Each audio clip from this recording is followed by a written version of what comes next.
قرآن کریم میں اللہ سبحانہ و تعالیٰ نے وَمَا أَرْسَلْنَاكَ إِلَّا رَحْمَةً لِّلْعَالَمِينَ کے ذریعے آپ صلی اللہ علیہ وسلم کا تعارف کروایا، آپ کو رحمت للعالمین قرار دیا۔ یہ سورہ انبیاء کی آیات محض ایک نعرہ نہیں ہے یا لقب نہیں ہے، بلکہ آپ کے ذریعے آنے والے ایک انقلاب کا مرکزی عنوان ہے۔ میرے عزیز دوستوں اور بزرگوں، رسول اللہ صلی اللہ علیہ وسلم نے انسانیت کو سب سے پہلا تحفہ توحید کی دعوت کا دیا۔ اس تصور توحید نے انسانیت کو تہمات، خوف اور غلامی سے نکال کر اللہ وحدہ کی بندگی پر جمع کر دیا۔ رسول اللہ صلی اللہ علیہ وسلم نے انسانیت پر ایک اور احسان کیا کہ انسانی دنیا کو پہلی مرتبہ مساوات سے واقف کروایا، جس کو انگریزی میں ہم سوشل جسٹس کہتے ہیں۔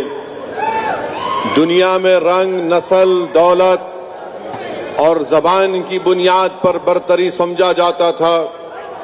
اللہ کے رسول صلی اللہ علیہ وسلم نے خطبہ حجۃ الوداع میں پوری انسانیت کو مساوات اور انصاف پر مبنی دستور دیا۔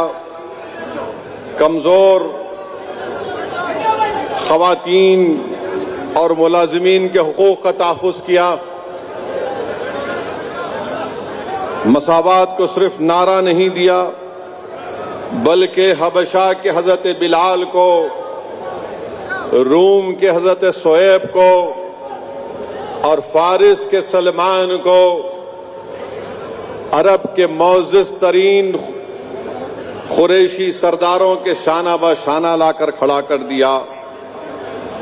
انسانی تاریخ میں مساوات اور اخوت کا اس سے بڑا عملی مظاہرہ کبھی کسی نے نہیں دیکھا۔ نوجوانوں، کون سلمان الفارسی جو فارس سے نکلے، موجودہ ایران، پرشیا سے، ایک عیسائی پادری کے ساتھ برسوں رہے،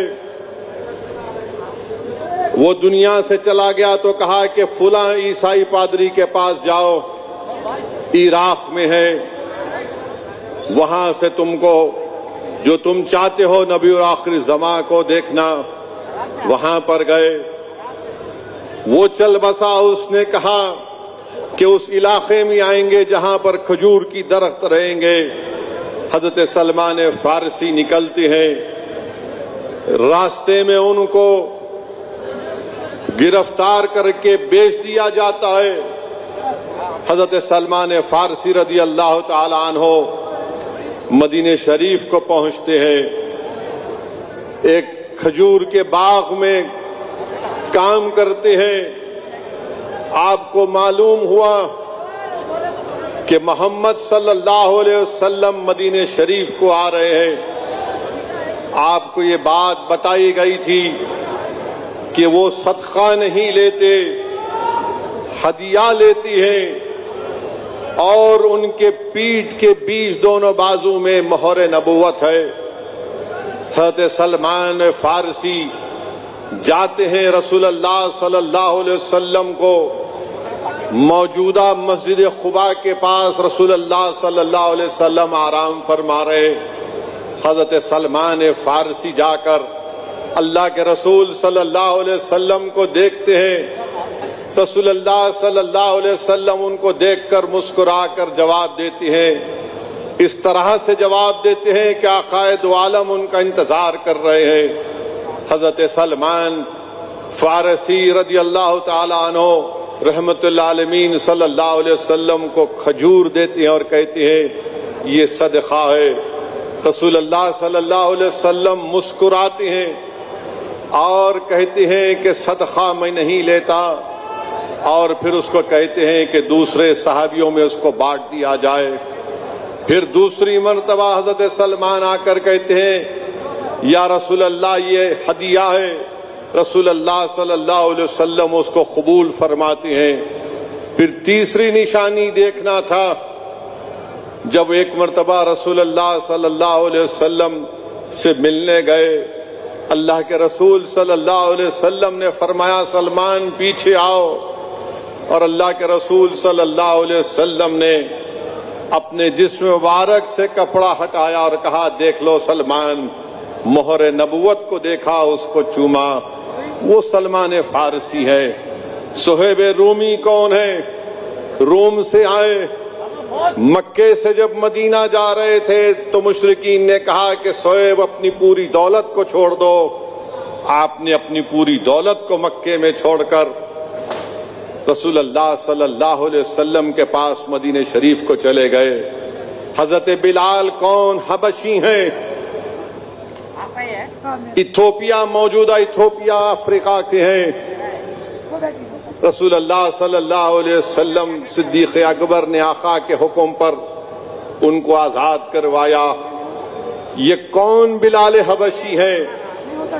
اللہ کے رسول صلی اللہ علیہ وسلم جب سفر معراج پر گئے، جب واپس آئے تو پوچھا بلال میں نے تیرے قدموں کی آواز جنت میں سنی تھی۔ یہ وہ بلال حبشی ہیں جن کو فتح مکہ کے بعد اللہ کے رسول صلی اللہ علیہ وسلم نے حکم دیا کہ بلال کعبۃ اللہ پر چڑھ کر میری طرف رخ کر کے اذان دو۔ اور یہ وہ حضرت بلال ہیں کہ فاروق اعظم ان کا ہاتھ پکڑ کر کہتے تھے یہ سیدنا بلال، سیدنا بلال۔ میرے عزیز دوستوں اور بزرگوں، یہ انقلاب رسول اللہ صلی اللہ علیہ وسلم نے لایا تھا۔ رسول اللہ صلی اللہ علیہ وسلم نے انسانیت کو یہ پیغام دیا، علم کی روشنی کو منور کیا، جہالت کے اندھیروں کو مٹایا، اور یہ وہی علم تھا جو آج دنیا میں ہم ماڈرنائزیشن دیکھتے ہیں، وہی علم کی وجہ سے ہے۔ میرے عزیز دوستوں اور بزرگوں، اگر آپ ابن ماجہ کی حدیث نمبر 222 دیکھیں گے، اللہ کے رسول صلی اللہ علیہ وسلم ارشاد فرما رہے ہیں کہ مسلمان مرد اور عورت پر علم حاصل کرنا واجب ہے۔ یہی علم تھا جس کی وجہ سے بغداد میں، قرطبہ میں، لائبریریوں میں لاکھوں کتابیں تھیں۔ یہی علم کی وجہ سے خوارزمی تھے جنہوں نے الجبرا ایجاد کیا تھا، آج وہی الجبرا کی بنیاد پر الگورتھم بنا۔ یہ کون لکھ رہا ہے؟ George certain history of science میں لکھتا ہے۔ میرے عزیز دوستوں اور بزرگوں، انسانیت پر رحمت اللہ عالمین کا احسان یہ بھی ہے کہ ابھی ہم نے اپنے مہمان مقرر سے سنا کہ اللہ کے رسول صلی اللہ علیہ وسلم کی آمد کی وجہ سے جو بچیاں جب پیدا ہوتی تھیں ان کو زندہ دفنا دیا جاتا تھا، اللہ کے رسول صلی اللہ علیہ وسلم کی آمد اور ان بچیوں کا دفنانا ختم ہو گیا۔ قرآن میں اللہ نے ماں اور بیٹی اور بیوی کے بارے میں کہا، بلکہ ایک صحابی تھے، ان کا نام ساسا بن نجیہ تھا، انہوں نے کلمہ پڑھا اور رسول اللہ صلی اللہ علیہ وسلم سے آ کر پوچھا مجھے ایک سوال کرنا ہے۔ اللہ کے رسول صلی اللہ علیہ وسلم نے پوچھا کیا سوال ہے؟ تو انہوں نے کہا یا رسول اللہ صلی اللہ علیہ وسلم، میں جب مسلمان نہیں تھا اس وقت کی نیکیوں کا کیا مجھے اجر ملے گا؟ رحمت اللہ علیہ صلی اللہ علیہ وسلم نے پوچھا کیا نیکیاں تھیں؟ تو یہ صحابی رسول حضرت ساسا بن نجیہ کہتے ہیں کہ میرا سفر میں میرے اونٹ گم گئے تھے، میں ان کی تلاش میں نکلا، خیر کسی ایک گاؤں میں پہنچا تو میرے 2 اونٹ وہاں پر تھے، کسی ایک شخص کے پاس تھے، میں نے کہا یہ 2 اونٹ میرے ہیں، مجھے دے دو، میں ان کی تلاش میں آیا، وہ اونٹ لے لیے۔ اس شخص نے پکار کر کہا، کسی گھر میں پوچھنے والوں سے پوچھا بتاؤ بیٹا ہوا ہے یا بیٹی ہوئی ہے؟ تو آپ نے پوچھا اس سے یہ تم نے کیوں پوچھا؟ تو اس نے کہا کہ اگر بیٹا ہوا ہے تو میں خوش ہوں گا، میرا داماد بھی خوش ہوگا، اگر بیٹی ہوئی ہوگی تو یہ ہمارے لیے بڑی توہین کی بات ہے، میں اس بچی کو دفنا دوں گا۔ یہ صحابہ رسول نے کہا کیا میں تجھ سے ایک بات کہوں؟ اس نے کہا بتاؤ۔ حضرت ساسا بن نجیہ رضی اللہ تعالیٰ عنہ نے کہا وہ بچی مجھے دے دے۔ اس نے پوچھا تو مجھے کیا دے گا؟ آپ نے کہا یہ میرے 2 اونٹ رکھ لے۔ اس نے کہا 2 نہیں 3 اونٹ دینا پڑے گا۔ آپ نے فرمایا ٹھیک ہے، کسی کو میرے ساتھ دے دے، میں گھر جاؤں گا اور وہ میرا یہ اونٹ لے لے۔ پھر اس کے بعد حضرت ساسا بن نجیہ کی عادت بن گئی کہ جہاں کہیں بھی معلوم ہوتا کہ بچی پیدا ہوئی وہ جا کر ان بچوں کو اپنے پاس لاتے، اپنے گھر میں رکھتے۔ ایک وقت ان کے گھر میں 360 بچیاں تھیں جن کو گھر میں پالتے تھے۔ جب یہ بات اللہ کے رسول صلی اللہ علیہ وسلم نے سنی تو رسول اللہ صلی اللہ علیہ وسلم کے چہرے کا رنگ بدل گیا۔ اللہ کے رسول صلی اللہ علیہ وسلم کے آنکھ سے آنسو مبارک جاری ہو گئے۔ اللہ کے رسول صلی اللہ علیہ وسلم نے فرمایا اے ساسا بن نجیہ، یہ وہ تیری نیکیاں تھیں جس کی وجہ سے اللہ نے تجھے دائرہ اسلام میں لایا۔ وہ پوچھتے ہیں رسول اللہ پھر اللہ مجھے کیا اجر دے گا؟ آقا دو عالم صلی اللہ علیہ وسلم فرماتے ہیں کہ اللہ تیرے لیے اپنے خزانوں کو کھول دے گا۔ میرے عزیز دوستوں اور بزرگوں، عورت کو باپ کی وراثت میں حق اگر کسی دین نے دیا تو اسلام نے دیا۔ پھر رسول اللہ صلی اللہ علیہ وسلم کا انسانیت پر احسان یہ ہے کہ غلامی کو ختم کیا، اور رسول اللہ صلی اللہ علیہ وسلم نے پیغام دیا کہ غلام تمہارا بھائی ہے، جو تم پہنتے ہو اس کو پہناؤ، جو کھاتے ہو اس کو کھلاؤ۔ اللہ کے رسول صلی اللہ علیہ وسلم نے محنت کشوں پر احسان کیا، کیونکہ اس وقت کی بڑی تہذیبیں تھیں، یونانی، رومی اور فارسی تہذیبوں میں دستکاری کو، محنت کرنے والوں کو بڑی حقارت سے دیکھا جاتا تھا۔ رحمت للعالمین صلی اللہ علیہ وسلم نے اپنے ہاتھوں سے محنت کی اور فرمایا کہ بہترین کمائی وہ ہے جو انسان اپنے ہاتھ سے کماتا ہے، بلکہ اس کو عبادت کا درجہ دیا رسول اللہ صلی اللہ علیہ وسلم نے۔ تفسیر روح البیان میں لکھا گیا کہ محنت کش جو محنت کرتا ہے، اپنے خاندان کا پیٹ پالتا ہے، اللہ کا سب سے محبوب بندہ ہے۔ رسول اللہ صلی اللہ علیہ وسلم نے انسانی جان کی قدر و قیمت کو بتایا اور کہا کہ جو بے جا کسی انسان کا قتل کرتا ہے وہ ایسا ہے کہ اس نے ساری دنیا کے لوگوں کو مار دیا۔ رسول اللہ صلی اللہ علیہ وسلم نے انسانیت پر احسان کیا کہ سب سے پہلی مرتبہ رواداری اور اظہار رائے کی آزادی دی گئی تھی۔ اس وقت نجران کے 60 عیسائی مسجد نبوی آتے ہیں، رسول اللہ صلی اللہ علیہ وسلم سے ملاقات کرتے ہیں، 3 دن مسجد نبوی میں رہتے ہیں، اور رسول اللہ صلی اللہ علیہ وسلم نے ان کو اجازت دی کہ تمہارے مذہبی طریقے سے عبادت کرو۔ اس سے کیا معلوم ہوا کہ اللہ کے رسول صلی اللہ علیہ وسلم نے رواداری اور فریڈم آف ریلیجن کی جو بات ہمارا آئین کرتا ہے، رسول اللہ صلی اللہ علیہ وسلم نے 1500 سال پہلے مسجد نبوی میں کر کے دکھایا۔ میرے عزیز دوستوں اور بزرگوں، آپ یہ بھی جانتی ہیں کہ پروفیسر حمید اللہ نے اپنی کتاب میں لکھا، میثاق مدینہ لکھا، اس میں رسول اللہ صلی اللہ علیہ وسلم نے مدینے میں 9 یہودیوں کے قبیلے تھے، اس کو باضابطہ ریٹن طریقے سے لکھوایا اور کہا کہ مسلمان، یہودی اور جو غیر مسلم ہے سب ایک قوم ہے، باہر سے جب حملہ ہوگا تو سب مل کے مقابلہ کریں گے، تم امن سے رہو گے جب تک تم مدینے میں کوئی غلط کام نہیں کرو گے۔ آپ اندازہ لگائیے کہ 1500 سال پہلے ایک ریٹن کانسٹیٹیوشن بنایا گیا جس میں مدینے کے 9 یہودی قبیلوں کو یعنی بنو اوف کو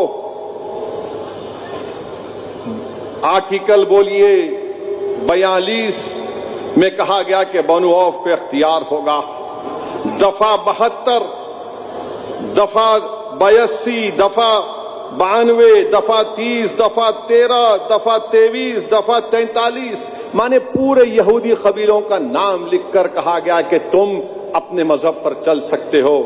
تو میرے عزیز دوستوں اور بزرگوں، یاد رکھو اللہ کے رسول صلی اللہ علیہ وسلم نے جو پیغام ہم کو دیا، جس دین پر ہم چل رہے ہیں، 1500 سال کا جشن تو ہم منا رہے ہیں، مگر میرے عزیز دوستوں اور بزرگوں، یاد رکھو کیا ہم علم حاصل کر رہے ہیں؟ کیا ہم اپنی اولاد کو علم حاصل کروانے کی کوششیں کر رہے ہیں؟ کیا ہم اپنی بچیوں سے، بیٹیوں سے، اپنی بیویوں سے اچھا سلوک کر رہے ہیں؟ کیا ہم خوش ہوتے ہیں جب ہمارے گھر میں بیٹی کی پیدائش کی خبر آتی ہے؟ کیا ہم اپنے ہاتھوں سے محنت اور مزدوری کر رہے ہیں جس کو اللہ کے رسول صلی اللہ علیہ وسلم نے 1500 سال پہلے کہا کہ وہ عبادت ہے؟ کیا ہم رواداری کی بات کرتے ہیں، اس پر عمل کرتے ہیں؟ میرے عزیز دوستوں اور بزرگوں، 1500 سال کا جشن ضرور منائیے، مگر ان تمام چیزوں کا خیال رکھیے، اور کل جب جلوس نکالا جائے گا تو اس میں ادب کو ملوث رکھیے۔ موٹر سائیکل کو لے کر ویلنگ کرنا اور غیر ضروری ان علاقوں میں چلے جانا جہاں پر پولیس آپ کو اجازت نہیں دیتی ہے، امن کو برقرار رکھیے۔ اللہ کے رسول صلی اللہ علیہ وسلم جب اس دنیا میں تشریف لائے تو امن مضبوط ہوا، فتنہ ختم ہوا، تو ہم کو امن کو مضبوط رکھنا ہے۔ کل جب جلوس نکلے گا سرزمین حیدرآباد اور تلنگانہ میں، تو جو کمیٹی اور پولیس کی طرف سے روٹ بنایا گیا اس پر عمل کریے اور درود شریف پڑھتے رہیے، باوضو رہیے۔ کم سے کم جلوس میں جب نکلو گے تو کوئی دیکھنے والا یہ دیکھ کر کہے کہ ہاں یہ کملی والے کا امتی ہے، ورنہ ہم میں اور اغیاروں میں فرق کیا ہوگا بتاؤ؟ جلوس ہم طاقت کے مظاہرے کرنے کے لیے نہیں نکال رہے ہیں، ہم نہیں نکال رہے ہیں، ہم غلامی کا ثبوت دینے کے لیے جلوس نکال رہے ہیں۔ ہم رسول اللہ صلی اللہ علیہ وسلم کے سچے اور پکے عاشقوں کے عاشق ہیں، تو جلوس کو امن سے نکالیے۔ اور یقیناً میرے عزیز دوستوں اور بزرگوں، ماہ ربیع الاول کی بہت بڑی فضیلت ہے۔ علماء کرام نے تصریح فرمائی کہ یہ ماہ مبارک ماہ رمضان سے بھی بڑھ کر ہے، اس لیے کہ رمضان میں قرآن کریم کو نازل کیا گیا، تو رمضان میں اس ربیع الاول میں صاحب قرآن تشریف لائے۔ رمضان میں قرآن آیا تو اس مبارک مہینے میں قرآن والے تشریف لائے۔ اگر اللہ محمد صلی اللہ علیہ وسلم کو نہیں بھیجتا تو قرآن رمضان ہم کو نہیں ملتی۔ یہ سب انہی کا صدقہ ہے، بلکہ اگر وہ نہ ہوتے تو کائنات کا ذرہ بھی معرض وجود میں نہیں آتا۔ حدیث قدسی ہے، اللہ فرما رہا ہے کہ میرے محبوب اگر آپ نہ ہوتے تو میں اپنی ربوبیت کو بھی ظاہر نہیں کرتا۔ نوجوانوں، اللہ نے ہم کو بے شمار نعمتوں سے نوازا۔ اللہ نے ہم کو کیا کیا چیزیں نہیں دی، آنکھ دیا، دماغ دیا، ناک دیا، کان دیا سننے کے لیے، ہاتھ اور پیر دیے۔ یہ ایسی نعمتیں ہیں کہ ساری کائنات اس کی قیمت نہیں بن سکتی۔ اور اللہ قرآن میں فرما رہا کہ تم میری نعمتوں کا شمار کرنا چاہو تو نہیں کر سکو گے۔ اور جب کائنات میں محمد صلی اللہ علیہ وسلم کو بھیجا تو اللہ فرما رہا ہے کہ اللہ نے مومنین پر ایک بہت بڑا احسان کیا، ان میں عظمت والے رسول کو بھیجا۔ تو میرے عزیز دوستوں اور بزرگوں، ہم محمد صلی اللہ علیہ وسلم کے امتی ہیں۔ کون محمد صلی اللہ علیہ وسلم؟ حضرت جابر نے پوچھا، اس حدیث کو امام بخاری کے استاد نے لکھا، حضرت جابر رضی اللہ تعالیٰ نے پوچھا کہ رسول اللہ صلی اللہ علیہ وسلم اللہ نے آپ کو کب پیدا کیا؟ اللہ کے رسول صلی اللہ علیہ وسلم نے فرمایا کہ جابر، تیرے رسول کو اللہ نے اپنے نور سے سب سے پہلے پیدا کیا جب نہ زمین تھی، نہ آسمان تھا، نہ فرشتے تھے، نہ ہوا تھی، نہ میدان تھا، کچھ نہیں تھا۔ وہ نور اللہ کے حکم سے ہر جگہ جاتا تھا۔ پھر جب اللہ نے کائنات کو بنانے کا فیصلہ کیا تو اللہ نے لوح کو بنایا، قلم کو بنایا، اپنے عرش کو بنایا۔ میرے عزیز دوستوں اور بزرگوں، ہم وہ محمد صلی اللہ علیہ وسلم کے امتی ہیں۔ یقیناً میلاد منائیے مگر ادب کے ساتھ، جلوس نکالیے مگر ادب کے ساتھ۔ ہم میں اور اغیاروں میں فرق ہونا چاہیے میرے بھائی۔ ہم رسول اللہ صلی اللہ علیہ وسلم کے امتی ہیں۔ قرآن کریم میں اللہ فرما رہا هو الاول آخر ظاہر باطن وهو على كل شيء علیم۔ شیخ عبدالحق محدث سے دہلوی مدارج النبوہ میں لکھ رہے ہیں، یہ صفات الہی بھی ہے، یہ نعت مصطفیٰ بھی ہے۔ اسی لیے کسی شاعر نے بڑا خوب کہا، نگاہ عشق و مستی میں وہی اول وہی آخر، وہی فرقان وہی یاسین وہی طٰہٰ، وہ دانہ سبل ختم رسول مولائے کل، جس نے غبار راہ کو بخشا فروغ وادی سینا۔ میرے عزیز دوستوں اور بزرگوں، امام ابو القاسم سہیلی فرماتے ہیں کہ شیطان 4 مرتبہ چیخ مارا۔ اب کل جب تم جلوس نکالو گے چیخاں مت مارو، چیخیں مت مارو، سیٹیاں مت بجاؤ۔ ابو القاسم سہیلی نے لکھا کہ شیطان 4 مرتبہ چیخ مارا۔ ایک، جب اس کو ملعون کہا گیا تو اس نے چیخ مارا۔ جب اس کو بلندیوں سے زمین کی طرف پھینک دیا گیا تو چیخ مارا۔ جب محمد صلی اللہ علیہ وسلم کی آمد ہوئی تو شیطان چیخ مارا۔ جب اللہ سورہ فاتحہ کو نازل کیا تو شیطان چیخ مارا۔ تو کل چیخیں مارنے کے لیے نہیں جا رہے آپ، کل آپ دنیا کو دعوت دینے کے لیے جا رہے ہیں کہ دیکھو یہ ہوتا ہے مسلمان۔ لوگ تم کو دیکھ کر فیصلہ کریں گے۔ تم دین کی دعوت دینے کے لیے جلوس میں جا رہے ہو، تم ٹائم پاس کرنے کے لیے نہیں، تم عیاشی کے لیے نہیں جا رہے ہو کہ ہاں میں جا رہا ہوں میں ریل بناؤں گا، نہیں۔ اگر تمہاری ایک نیکی کو کوئی دیکھ کر اس کے دل میں اسلام کی محبت پیدا ہو جائے گی تو بتاؤ تمہارا مقام کیا ہوگا۔ تو میرے عزیز دوستوں اور بزرگوں، علماء کرام نے لکھا کہ شاہ عبد الرحیم بلکہ شاہ ولی اللہ در السمین اپنی کتاب میں لکھتے ہیں کہ ان کے والد شاہ عبد الرحیم میلاد کی محفل منعقد کرتے تھے ماہ ربیع الاول میں، کھانا کھلاتے تھے۔ ایک وقت ان کے پاس ایسا آیا کہ پیسے نہیں تھے شاہ عبد الرحیم رحمت اللہ علیہ کے پاس، تو انہوں نے چند پیسوں سے بھنے ہوئے چنے خریدے اور اس کو غریبوں میں بانٹ دیا۔ رات میں اللہ کے رسول صلی اللہ علیہ وسلم کا دیدار ہوتا ہے اور دیدار میں یہ دیکھتے ہیں شاہ عبد الرحیم رحمت اللہ علیہ، تھوڑی دیر کے لیے خاموش ہو جائیے، بات کرنا ہے تو باہر جا سکتے بھائی آپ لوگ، چٹ چاٹ کرنا ہے تو جاؤ باہر۔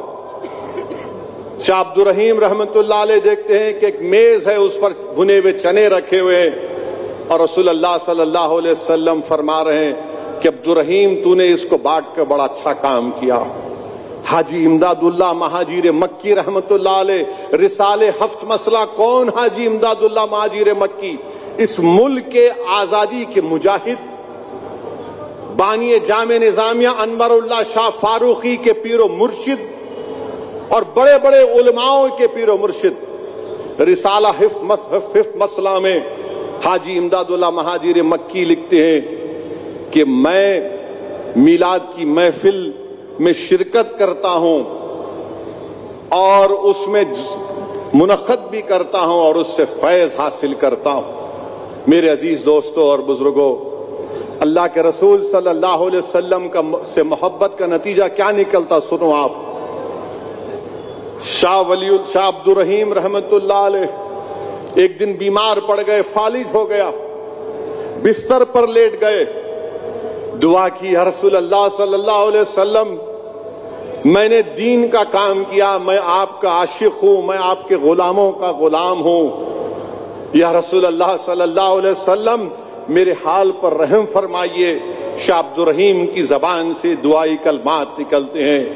اچانک دیکھتے ہیں کہ ان کے گھر میں خوشبو آتی ہے, مہک آتی ہے, اور وہ خواب میں کیا دیکھتے ہیں شاہ عبد الرحیم, اپنے پیر و مرشد شاہ عبد العزیز کو خواب میں دیکھ کے بولتے ہیں کہ ولی اللہ, یہ جو تیرے پینتی کے سامنے جو دروازہ ہے اس کو سیدھا کر. بولے کیوں؟ بولے محمد صلی اللہ علیہ وسلم آنے والے ہیں تیرے پاس. خیر وہ سیدھا کرتے ہیں, وہ کیا دیکھتے ہیں کہ رسول اللہ صلی اللہ علیہ وسلم تشریف لاتے ہیں.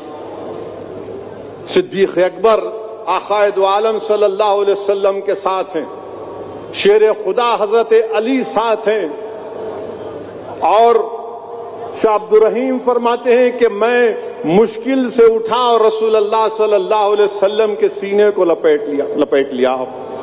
اللہ کے رسول صلی اللہ علیہ وسلم کی داڑھی مبارک مجھے لگ رہی تھی اور میں خوب رو رہا تھا.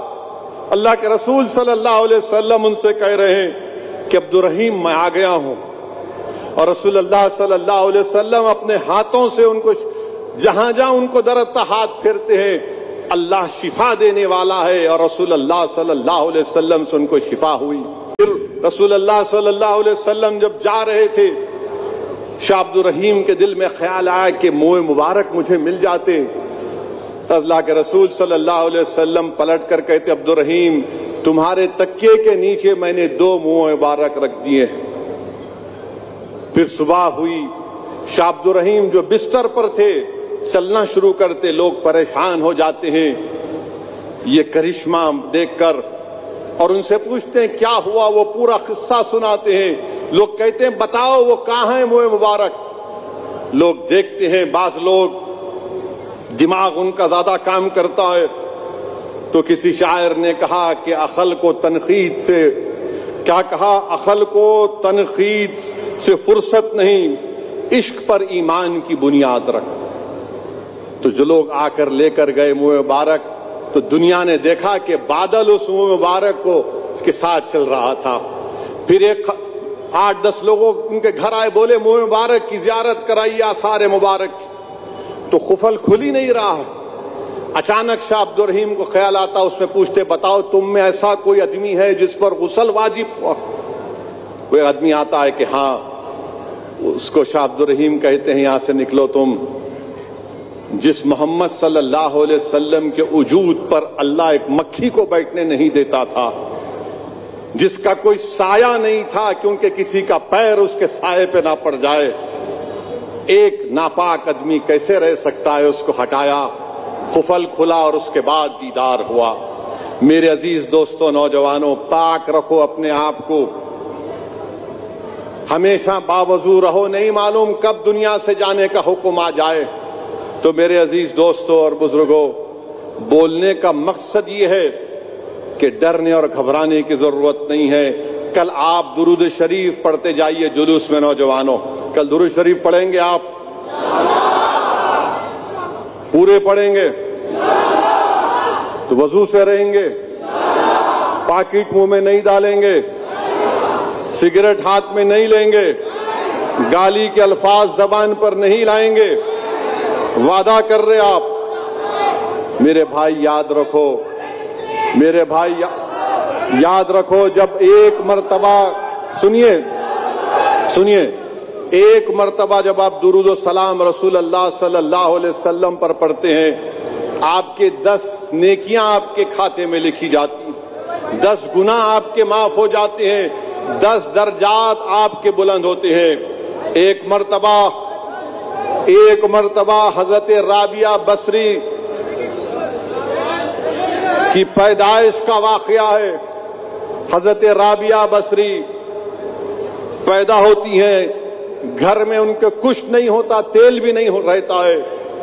تو ان کی ماں کہتی ہے اپنے شوہر سے کہ پڑوس میں جا کر تیل لے کر آؤ.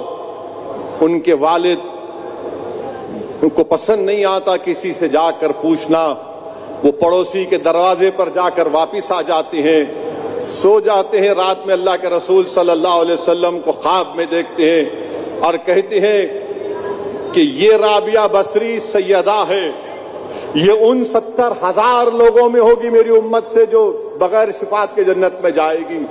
تم صبح میں خط لکھنا اس وقت کے امیر کو اور کہنا کہ وہ روز رات میں مجھ پر 100 مرتبہ درود و سلام بھیجتا ہے اور جمعے کی رات کو 400 مرتبہ، اور لکھنا اس سے کہ اس نے اس جمعرات کی رات کو مجھ پر درود و سلام نہیں بھیجا، اس کو کفارہ ادا کرنے کے لکھنا۔ جب وہ خط لکھ کر امیر کے حوالے کرتے ہیں، وہ خوش ہوتا ہے، نادم ہوتا ہے اور کہتا ہے کہ میں 10,000 درہم اس خوشی میں بانٹتا ہوں کہ رسول اللہ صلی اللہ علیہ وسلم نے مجھے یاد کیا، اور رابعہ بصری کے گھر کو آتا ہے، آپ کے والد سے ملتا ہے اور کہتا ہے یہ آپ کے لیے درہم ہے، یہ پیسے ہیں، آپ رسول اللہ صلی اللہ علیہ وسلم نے آپ کو کہا تھا۔ میرے بھائی، درود و سلام کی طاقت ہوتی ہے، اور مسلمانوں ڈرنے اور گھبرانے کی ضرورت نہیں ہے۔ لوگ ہم سے کہہ رہے ہیں کہ فلسطین میں 65,000 فلسطینیوں کو شہید کر دیا گیا، لاکھوں لوگ بے گھر ہو چکے ہیں، مگر میں آپ سے کہہ رہا ہوں، کیا تم نے سنا کوئی فلسطینی خودکشی کیا؟ کیا تم نے کہیں پر پڑھا کہ کوئی غازہ کا ایک فلسطینی خودکشی کیا؟ وہ غازہ کے غیور مسلمان ہم کو پکار پکار کر کہہ رہے ہیں کہ ہم یہ یہودی اسرائیلی حکومت کے ظلم کے باوجود بھی ہم لا تقنطوا من رحمت اللہ کہنے والے ہیں۔ ہم ان تمام مصائب اور مشکلات میں بھی میلاد کو منا رہے ہیں۔ میرے بھائی، حوصلے کو بلند رکھو۔ جب طارق بن زیاد 7,000 لوگوں عربوں کو لے کر کشتی سے اسپین کو حاصل کرنے کے لیے طارق بن زیاد نکلے، تو کشتی میں طارق بن زیاد اللہ کی طرف دیکھ کر دعا کر رہے تھے کہ یا اللہ، ہم 7,000 ہیں اور ہمارے مد مقابل 1,00,000 کی فوج ہے، ہم پر رحم فرما۔ طارق بن زیاد خواب دیکھتے ہیں، نیند آ گئی، رسول اللہ صلی اللہ علیہ وسلم کو طارق بن زیاد دیکھتے ہیں، صحابہ کرام ساتھ میں ہیں، اور رسول اللہ صلی اللہ علیہ وسلم طارق بن زیاد کو کہتی ہیں کہ طارق، کل تم بڑی شان سے داخل ہونا، تم کل بڑی شان سے داخل ہونا، کسی مسلمان پہ ظلم نہیں کرنا اور اپنا وعدہ پورا کرنا۔ اور طارق خواب میں دیکھتے ہیں کہ رسول اللہ صلی اللہ علیہ وسلم جلوہ نما ہیں صحابہ کرام کے ساتھ، اور طارق ان کے ساتھ اس میں داخل ہو رہا ہے۔ صبح اٹھ کر اپنی فوج سے کہتے ہیں کہ میں نے یہ خواب دیکھا، جنگ ہوتی ہے، طارق بن زیاد کو کامیابی ملتی ہے، یاد رکھو انشاءاللہ تعالی اللہ اس کا رسول ان غازہ اور مغربی کنارے کے فلسطینیوں کو یہ ظالم نتنیاہو اس جہنم کے کتے پر غالب کرے گا انشاءاللہ تعالی۔ یہ لوگ اپنی طاقت سے، اپنی ملٹری کی سپیریارٹی سے سمجھ رہے ہیں کہ غازہ اور مغربی کنارے کے فلسطینیوں کو ختم کر کے رکھ دیا جائے گا۔ یہ ختم ہونے والی قوم نہیں ہے، یہ زندہ رہنے والی قوم ہے۔ یہ وہ قوم ہے جو اللہ کی راہ میں اپنی جان کے نذرانوں کو پیش کرنا اپنے لیے ایک عظمت کی نشانی سمجھتی ہے۔ یہ وہ سرزمین کی مائیں ہیں جو اپنی اولاد کی قربانی کو دیکھ کر کہتی ہیں کہ میرے بیٹے، جب تو جائے گا رسول اللہ صلی اللہ علیہ وسلم کے پاس تو کہنا کملی والے سے کہ ہم تو لڑ رہے ہیں مگر دنیا میں ہمارا کوئی ساتھ نہیں دیا۔ تو میرے عزیز دوستوں اور بزرگوں، ہم کو فلسطینیوں کے لیے ساتھ دینا ہے، ہم حیدرآباد میں بیٹھے ہیں مگر ہم غازہ اور مغربی کنارے کے فلسطینیوں کو کہہ رہے ہیں کہ ہم تمہارے سے دور سہی مگر ہم تمہارے ساتھ ہیں. ہم راتوں میں اٹھ کر تمہاری کامیابی کے لیے، تمہاری حفاظت کے لیے، تمہاری شفا کے لیے ہم رسول اللہ صلی اللہ علیہ وسلم کا واسطہ دے کر اللہ سے بھیک مانگ رہے ہیں. اور مجھے افسوس ہوتا ہے کہ 7,000 عرب فوج 1,00,000 نصرانیوں پر غالب آ گئی تھی، اور آج ہم دیکھتے ہیں کہ اسرائیل کے پلین 2,000 کلومیٹر اڑ کر دوحہ میں بامبنگ کرتے ہیں اور بامبنگ کر کے واپس چلے جاتی ہیں. میرے عزیز دوستوں اور بزرگوں، ہم اللہ سے دعا کرتے ہیں کہ اللہ سبحانہ و تعالی ہمارے عرب ممالک کو اللہ متحد کر دے. آج ہم یہاں کھڑے ہو کر یہ امید لگا رہے ہیں کہ ان کے درمیان سے کوئی صدیق اکبر کی طرح عاشق رسول کھڑا ہو جائے، ان کے درمیان سے کوئی فاروق اعظم کی طرح انصاف کرنے والا کھڑا ہو جائے، کوئی حضرت عثمان ذوالنورین کی طرح سخی کھڑا ہو جائے، کوئی شیر خدا فاتح خیبر کی طرح کھڑا ہو جائے ان ظالم زائنزم کے خلاف. کہ صحاباؤں میں جو صحابی کھڑے تھے جو جنگ موطا میں صلاح الدین ایوبی، خالد بن ولید کی طرح کوئی کھڑا ہو جائے. میرے عزیز دوستوں اور بزرگوں، یاد رکھو حدیث شریف میں آیا کہ جب حشر کا دن ہوگا تو اللہ ہم تمام سے پوچھے گا، ایک سوال کرے گا کہ کیا تم مجھ سے ملنے کے لیے تیار تھے؟ کیا تم مجھ سے ملنے کے لیے تیار تھے؟ تو خوش خدمت لوگ کہیں گے کہ ہاں اللہ، ہم تجھ سے ملنے کے لیے تیار تھے. کیوں اللہ پوچھے گا؟ تو کہیں گے اللہ تو رحم کرے گا، تو کریم ہے، تو رحم کرے گا. تو اللہ کہے گا کہ ہاں بے شک جو لوگ مجھ سے ملنے کے لیے تیار رہتے ہیں میں حشر کے میدان میں ان پر رحم کروں گا اور ان کو جنت کو بھجاؤں گا. یاد رکھو عزیزو، موت سے ڈرنا نہیں. موت کیا ہے؟ فقط ایک عالم مانا کا سفر ہے، ہر ایک کو جانا ہے. کوئی یہاں پر زندہ رہنے کے لیے نہیں آیا. مگر یاد رکھو اللہ کے رسول صلی اللہ علیہ وسلم کا احسان ہم پر کتنا ہے. اگر تم کسی قبرستان کو چلے جاتے ہو، میں کبھی چلا جاتا ہوں، تو لوگ اس مرحوم کی تدفین کرنے والوں سے کہتے ہیں ارے جلدی کرو، جلدی دفناؤ میاں، یہ فلاں MP صاحب بھی آ گئے، جلدی کرو. میرے بھائی ہم خبر میں بھی چلے گئے تو رسول اللہ صلی اللہ علیہ وسلم وہاں پر بھی آئیں گے. میرے عزیز دوستوں اور بزرگوں، رسول اللہ صلی اللہ علیہ وسلم حشر کے میدان میں اپنی امتیوں کو پہچانیں گے اور رسول اللہ صلی اللہ علیہ وسلم کی شفاعت سے آپ اور ہم جنت میں جائیں گے. کوئی اپنی اعمال کی وجہ اگر دعویٰ کرے گا کہ میرے فلاں اعمال، میرے یہ اعمال نہیں، میرے عزیز دوستوں اور بزرگوں، اللہ کے رسول صلی اللہ علیہ وسلم کی شفاعت سے ہی انشاءاللہ آپ اور ہم جنت میں جائیں گے. تو نوجوانوں، بزرگوں، میری عزتدار ماں اور بہنوں، موت کا خوف مت رکھو. ہر ایک کو جانا ہے، زندگی کی حقیقت یہی ہے. ہم آئے اس دنیا میں تو جائیں گے، ہم آئے بھی یہاں تمہارے لیے، ہم اٹھائے بھی جائیں گے تمہارے لیے. رسول اللہ صلی اللہ علیہ وسلم، یہ لوگ یہ سمجھ رہے ہیں کہ مسلمانوں کو مار کر، مسلمانوں کی لاش، کہ ان کے بھائی بہنوں کی لاشوں کو دکھا کر، مسلمانوں کے گھروں کو برباد کر کے غازہ میں فاقے کی فاقہ کشی سے 1,000 فلسطینی بچے مر گئے. ارے ظالموں، تم جان تو لے سکتے ہو مگر موت کا خوف تم رسول اللہ صلی اللہ علیہ وسلم کی امت میں پیدا نہیں کر سکو گے. تم ہماری جان تو لے سکتے ہو، تم ہمارے گھر کو توڑ سکتے ہو، مگر ہمارے دلوں سے تم آقائے دو عالم صلی اللہ علیہ وسلم کی محبت کو نہیں نکال سکو گے. میں سلام کرتا ہوں غازہ کے فلسطینیوں کو، میں سلام کرتا ہوں مغربی کنارے کے فلسطینیوں کو کہ آج وہ کھڑے ہیں.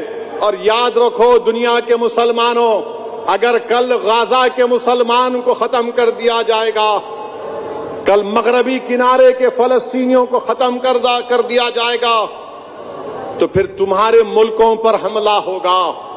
تم نے دیکھ لیا دوحہ میں حملہ ہوا، اب سب نشانے پر ہے. یہ ظالم نتنیاہو جہنم کا کتا غازہ میں، مغربی کنارے میں، یمن میں، لبنان میں، ایران پر کہاں کہاں اس نے بمباری نہیں کر دی، سیریا میں. اللہ ہمارے عرب حکمرانوں میں اتحاد پیدا کر دے.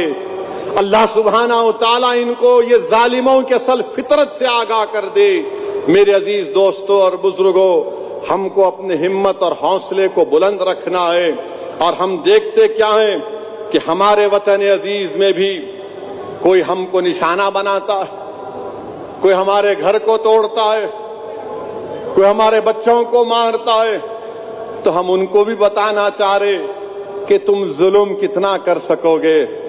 ارے بلڈوزر ہمارے پہ چلانے والوں، آسام کا چیف منسٹر ہے، ایک نیا قانون نکالا اور قانون نکال کر کہتا ہے، کیا قانون ہے وہ؟ بارڈر پولیس امیگریشن 1950 کا قانون میں کہا کہ اگر کسی کو نوٹس دے دیے کہ بنگلہ دیشی ہے، اس کو ہم 10 دن کے بعد اگر ہمارا دل بولا تو نکال کر پھینک دیں گے. میرے عزیز دوستوں اور بزرگوں، اب تک آسام میں جولائی 8 کو 1400 گھروں کو برباد کر دیا گیا. پاور پلانٹ اڈانی کو دیا گیا. بلاسی پورا میں صرف 4 دن اعلان کیا گیا، اور جو 10-15 سال سے لوگ 50 سال سے رہتے گھروں کو توڑ دیا گیا. گولپارا میں 140 ہیکٹر لینڈ پر 1000 مسلمانوں کے گھروں کو توڑ دیا گیا. جون 16 کو حصیلہ بیل میں 690 خاندانوں کو ہٹا دیا گیا.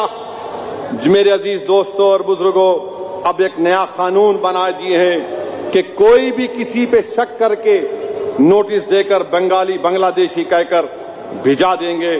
اور پھر اگر کوئی زمین خریدے گا تو پوچھیں گے اس کا ریکارڈ کیا ہے، پیسے کہاں سے آئے. اگر کوئی اس پہ تنقید کرے گا اس کا خریدی نہیں ہوگی.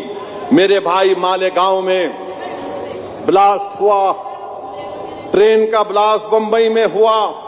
ایک کمال احمد، وکیل احمد انصاری 16 سال جیل میں رہ کر، یہ بہار کے مدھوبنی کے ہیں، جیل میں انتقال ہو گیا. ان کی خبر کے پاس جا کر ان کے ساتھیوں نے کورٹ کا ججمنٹ ان کو سنایا کہ تم بری ہو گئے. میرے عزیز دوستوں اور بزرگوں، RSS کے موہن بھگوت کہتے ہیں کہ کاشی متھرا RSS نہیں کرے گی، مگر ہمارے ساتھی اس میں جانا ہے تو جا سکتے. بھائی صاحب، یہ آپ لوگ کیا کر رہے ہیں یہاں پر؟ کیا کر رہے ہیں یہاں پر؟ چھوڑیے ہاتھ، کیا تماشا ہے یہ؟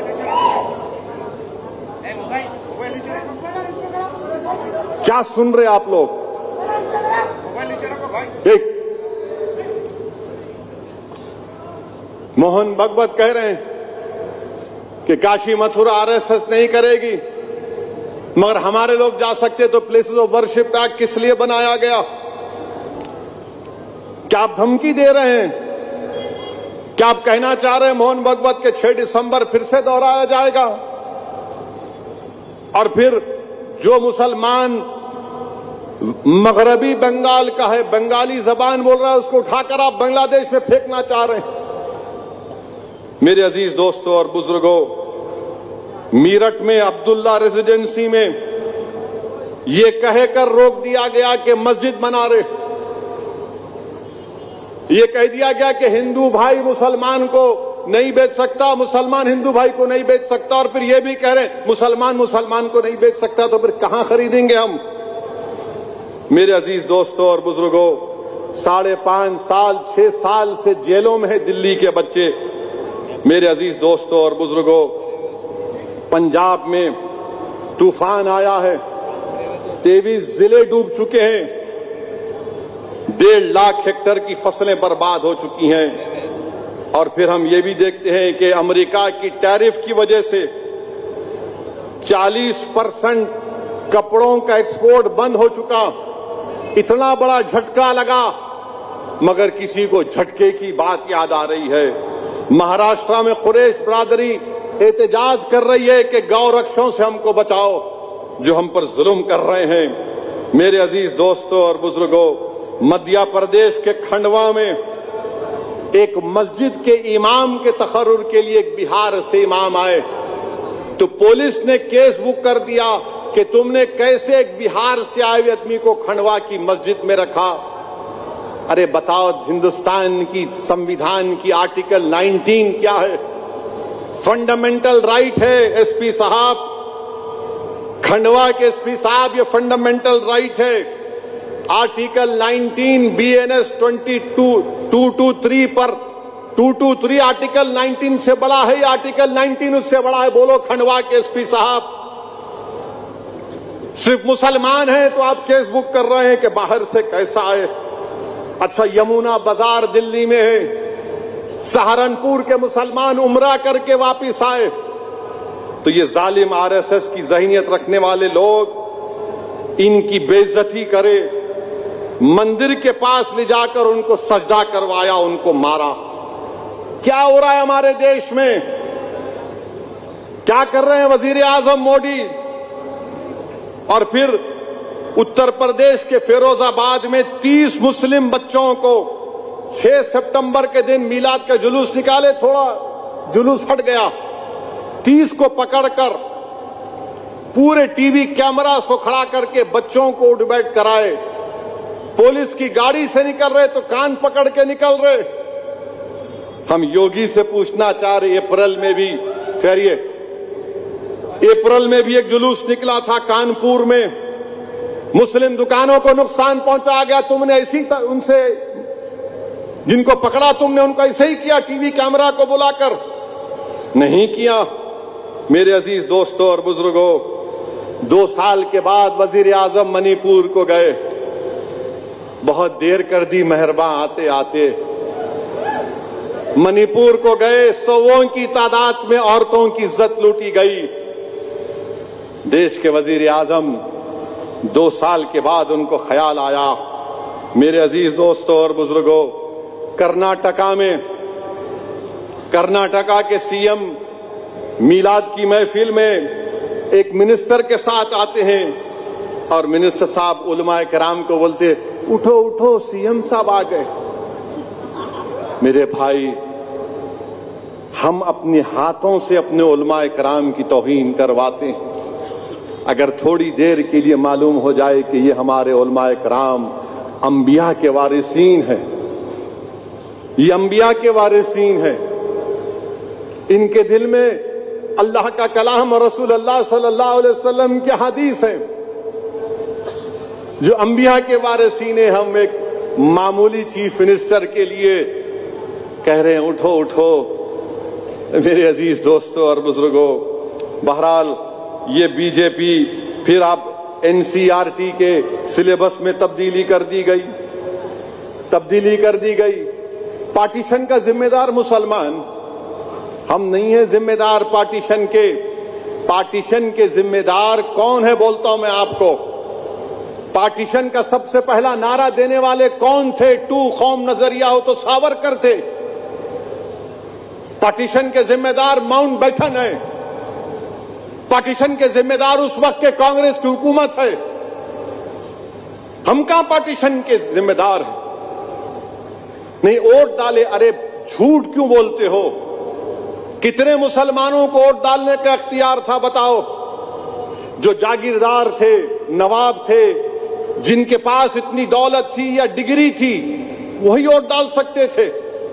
ہم ذمہ دار نہیں ہیں پارٹیشن کے. مہاتما گاندھی کو گوڈسے نے کیوں مارا تم اس کی وجہ بھی NCERT سے نکال دیے. میرے بھائی, اتنا سب کر رہے ہیں آپ, اور اس کے بعد آپ یہ کہتی ہیں کہ ہم سبق سکھائیں گے میاں کو.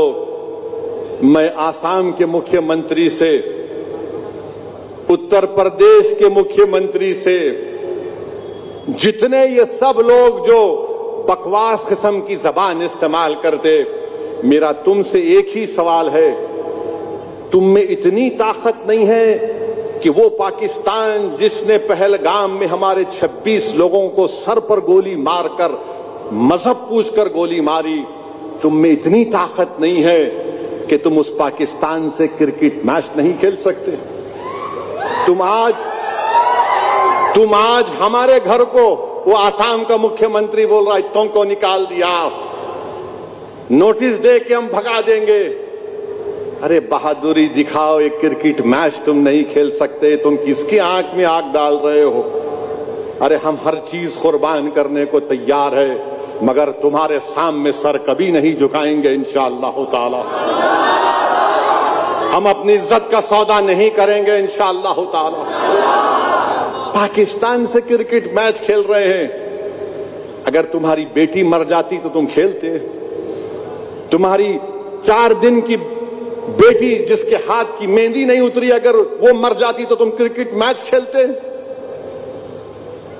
کل کرکٹ میچ ہوگا، کتنے پیسے آئیں گے؟ 600-700 کروڑ۔ اب یہ بی جے پی کے لوگوں کو بولنا ہے، دیش بھکتی کی بات کرنے والوں، چلو بھر پانی میں ڈوب مرو۔ تم 700 یا 800 کروڑ یا چلو 2000 کروڑ ہوں گے۔ ہم پوچھنا چاہ رہے ہیں بھارت کے وزیر اعظم سے، جب آپ نے کہا کہ خون اور پانی نہیں ایک ساتھ جا سکتا، بات چیت اور آتنکواد نہیں ہو سکتی، ایک کرکٹ میچ میں کتنے پیسے آئیں گے بی سی سی آئی کو؟ 2000 کروڑ، 3000 کروڑ۔ یہ 26 ہمارے بھارت کے ناگرک کی جان کی قیمت بڑھ کے ہے یا پیسے بڑھ کے؟ ہم کو بتاؤ، یہ بتانا پڑے گا بی جے پی کو۔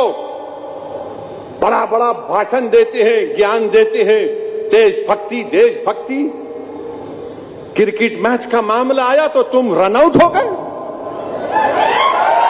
بلکہ رن آؤٹ نہیں اسٹمپ ہو گئے۔ میں کھڑا ہوں ان تمام ہمارے ان 26 ان خاندان والوں کے ساتھ، ہم کل بھی کھڑے تھے، آج بھی کھڑے اور ہمیشہ کھڑے رہیں گے۔ جس پاکستان سے آئے ہوئے ان ظالم ٹیررسٹوں نے ان کو صرف اس لیے گولی ماری کہ ہندو تھے، یہ رسول اللہ صلی اللہ علیہ وسلم کی تعلیمات نہیں ہے۔ اسلام اس بات کی اجازت دیتا نہیں، یہ پاکستان ہمیشہ سے فیلڈ اسٹیٹ رہا ہے۔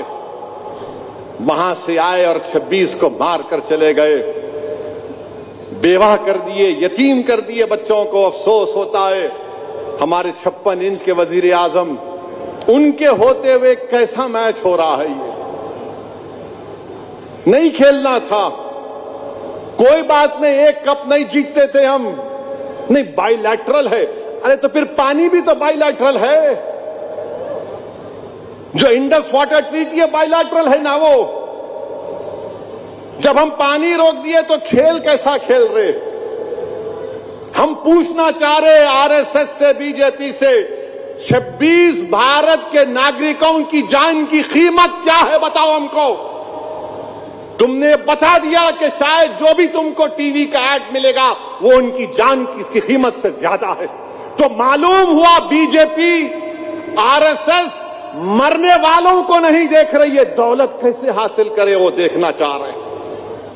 میرے عزیز دوستوں اور بزرگوں، میں آپ کو پیغام دے رہا ہوں کہ سیاسی اپنی لیڈرشپ کو بناؤ۔ جب تک آپ اپنی سیاسی لیڈرشپ کو نہیں بنائیں گے، آپ کے مسئلے مسائل حل ہونے والے نہیں ہیں۔ یہ بہت ہو چکا، نہیں انہوں لڑے تو ایسا ہوتا، انہوں لڑے تو ایسا ہوتا، کچھ نہیں ہوتا۔